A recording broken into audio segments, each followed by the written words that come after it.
오늘 아침을 여는 말씀은 이사야 16장 13절에서 14절 말씀입니다.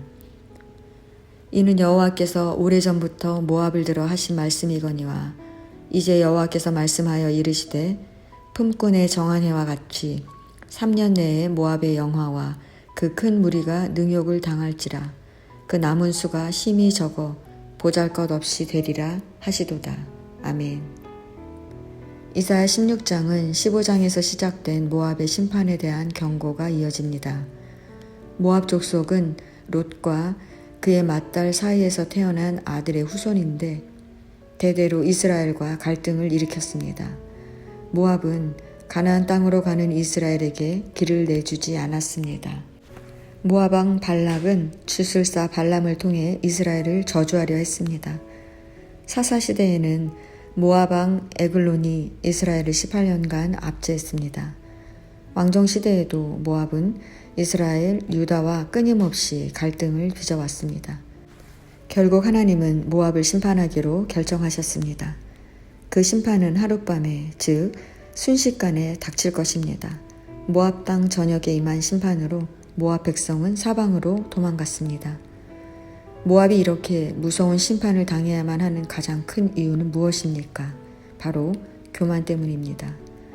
모압이 어떻게 교만했는지 자세한 설명은 없지만 예레미야 48장의 예언에 따르면 그들은 여호와께 대해 교만했고 이스라엘을 조롱했다고 말합니다. 그들이 얼마나 교만했던지 마치 주정꾼들이 술에 취해 자기가 토한 곳에 누우면서도 제정신을 차리지 못하고 손뼉을 치며 즐거워함으로써 스스로 비웃음과 조롱의 대상이 될 것이라고 말합니다. 여기서 교만이란 자고와 오만과 자랑과 그 마음의 거만을 뜻하는 것으로 그들은 스스로 자기 자랑에 빠져 하나님을 대항했던 것입니다. 그들이 가진 지형적인 유리함과 비옥한 토지로 인한 경제적 풍요는 그들의 마음을 안죽게 하였고 결국 하나님의 심판을 두려워하지 않는 교만함으로 나타나 하나님의 진노를 지촉하게 된 것입니다. 그러나 하나님은 모압이 겪을 재난을 생각하며 눈물을 흘리십니다. 하나님의 눈물은 헤스본과 엘르알레를 적십니다.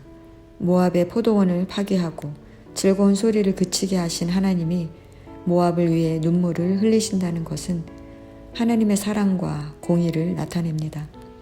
하나님은 슬픈 수금소리와 같이 우시며 창자가 끊기는 듯한 고통을 느끼십니다.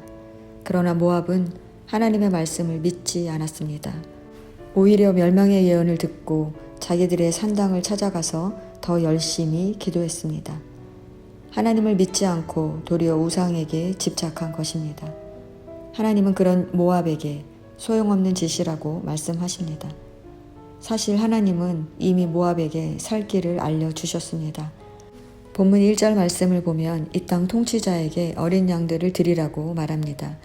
이 땅 통치자란 표면적으로 유다 왕을 지칭하는 것으로 그에게 어린 양들을 바치라는 것은 유다 왕에게 조공을 바치라는 권고입니다. 이를 영적인 맥락에서 보면 이 땅의 통치자는 하나님으로 그에게 어린 양을 보내라는 것은 하나님께 굴복하고 그를 섬기고 경외하라는 의미로 이해할 수 있는 것입니다. 그리고 어린 양들을 들이대 셀라에서부터 광야를 지나 딸 시온산으로 보내라는 것은 그들이 에돔 땅의 한 지역인 크고 견고한 바위가 많은 천혜의 요새인 셀라로 도망갔다는 것입니다.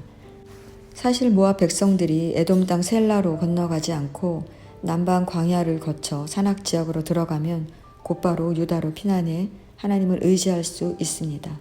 그럼에도 불구하고 그들이 셀라로 먼저 갔다는 것은 하나님을 거부하고 무시하는 것입니다. 셀라는 그들의 궁극적인 피난처가 될 수 없습니다. 그들의 안식처가 될 곳은 오직 하나님이 계신 곳 시온산 뿐입니다.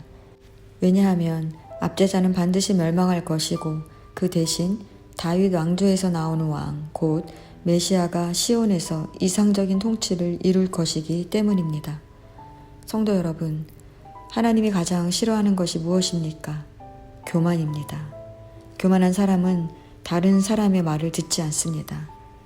교만에 빠지면 하나님의 말씀보다 자기 말이 더 크게 들립니다. 자기 생각만 옳다고 판단합니다. 하나님은 교만한 모압을 위해 눈물을 흘리셨지만 결국 오래전부터 하신 경고에 귀 기울이지 않는 모압을 심판하실 수밖에 없습니다. 심판을 작정하시고 오랫동안 경고하신 분은 하나님이신데 모압이 헛된 우상을 섬기니 심판이 철회되지 않는 것은 당연합니다. 그 어리석음이 오히려 심판을 더 분명하게 확정하고 말았습니다.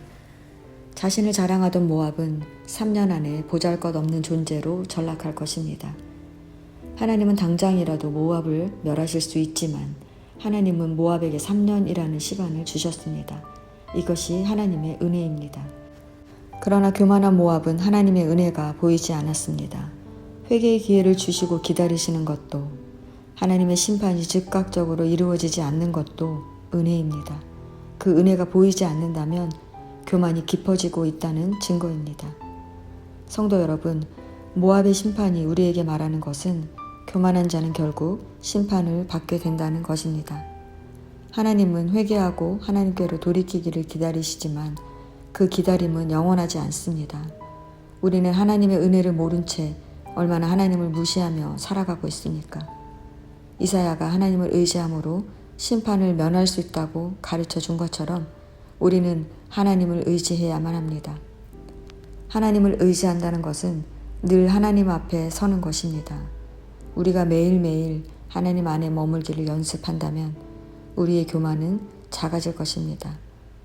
오늘도 말씀으로 하루를 시작하시는 성도 여러분, 우리 마음을 하나님께 두십시오. 그리고 예배자로, 쉬지 않고 기도하는 자로 하나님께 더 가까이 나아가시기를 바랍니다. 그러면 하나님의 인도하심을 따라 아름다운 열매를 거두는 자로 살아가게 될 것입니다.